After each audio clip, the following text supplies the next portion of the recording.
Hey, what's up everybody? Chris here. Today we're going to learn how to talk about being lazy in English. In this lesson, we're going to learn 7 different words and expressions related to laziness. If you're watching on YouTube, you can take a look at the description below to click the specific word that you're really interested in, just in case you know some of these already.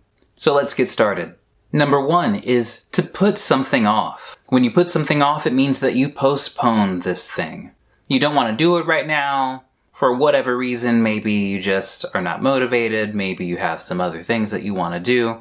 But whenever this happens, we say that you are putting off this event or this task. I don't think you should put off that doctor's appointment anymore. Didn't you just say that you were coughing up blood a minute ago? Isn't that application due soon? If you keep putting it off, you're totally going to miss the deadline. In my opinion, she should probably put off getting into a relationship until after she's finished with her studies. Just my opinion.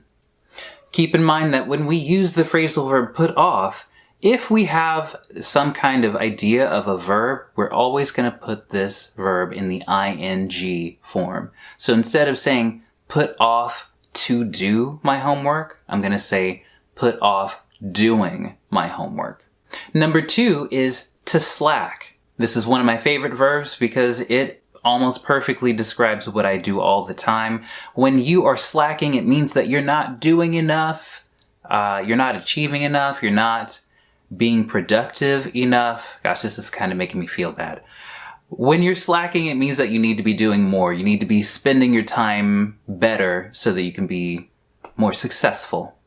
You might already be familiar with the application Slack that is used for different companies so that their employees can stay in touch with each other.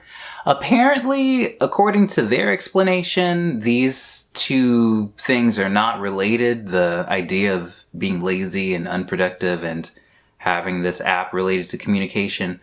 Personally, I think it is. I think they just took the word Slack and then added their own little acronym with it, but I don't know. Hey, get to work. Get off of your phone and stop slacking. If I catch you doing this again, you're fired. Gosh, I've really been slacking when it comes to cleaning up. I can't even see the floor anymore.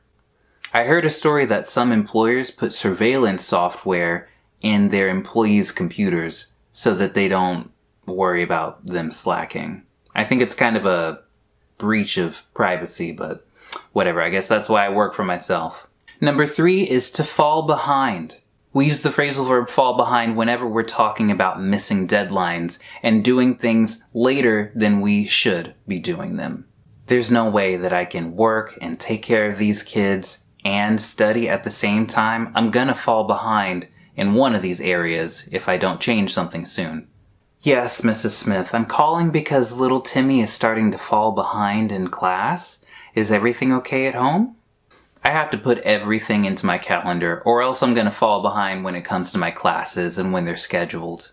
Number 4 is to run late. You can use this verb anytime that you are in transit from one place to another, but it looks like you're going to be late to this event. Hey, yeah, I'm running a little bit late. Can you please entertain the guests until I get there? I've got all the supplies. I'm just running a little late. I'll be there in a few minutes. That's strange. Usually the bus is here by now. I guess the bus driver is running a little late this morning. Number 5 is to be a cop-out. This is one of my favorite expressions when it comes to laziness, maybe because there's a little bit of confrontation involved here. When you say that something is a cop-out, you are identifying some kind of explanation as a stupid excuse for something. You didn't do your work because there's a pandemic. Well, wake up. Everyone is experiencing this same pandemic. That's a stupid cop-out. Do your work and stop making excuses. Look, I promise this is not a cop-out. I really couldn't attend your party last night because little Timmy had a fever. I'm so sorry. Mark can't be here because he's stuck in traffic. How interesting and convenient. Personally, I think it's a cop-out. Number 6 is to feel like doing something. When you feel like doing something, it basically means that you have the motivation that you need to do something. You want to do something. You feel like it. You're like, oh, okay, yeah, I actually want to do this thing. I really don't feel like listening to you complain about your neighbors anymore. Can you just call me back later? Hey, do you feel like joining me on a trip to the store? Hey, yeah, I know it's a weird birthday cake. Apparently the baker didn't feel like putting the frosting on the cake, so you get to customize it yourself. Yay! Number 7 is to nag someone. When you nag somebody, it means that you constantly keep reminding somebody about what they need to do, even though they know that they need to do it. When you nag somebody, it's super annoying. Nobody likes being nagged. There are a lot of stereotypes about the nagging mom or the nagging girlfriend or the nagging, basically any female character. Everyone always uses this verb to describe what they do. I think it's a little sexist. I think that guys can nag too, but let me not go on a tangent. Anyway, to nag means to constantly bring up something that somebody needs to be doing. Look, I told you I'm gonna fix the leak in the attic. You don't have to remind me about it every 6 months.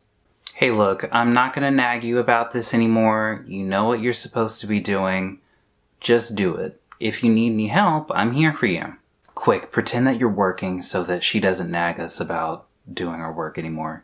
How can you put up with this constant nagging? I would have divorced him a long time ago. All right, great job, everybody. Those were 7 different words and phrases that we use to talk about being lazy. If you want to join me and a few other students in our group classes to practice conversation skills, then send me a message. My email address is languagewithchris@gmail.com. I'm super excited about these conversation and pronunciation classes.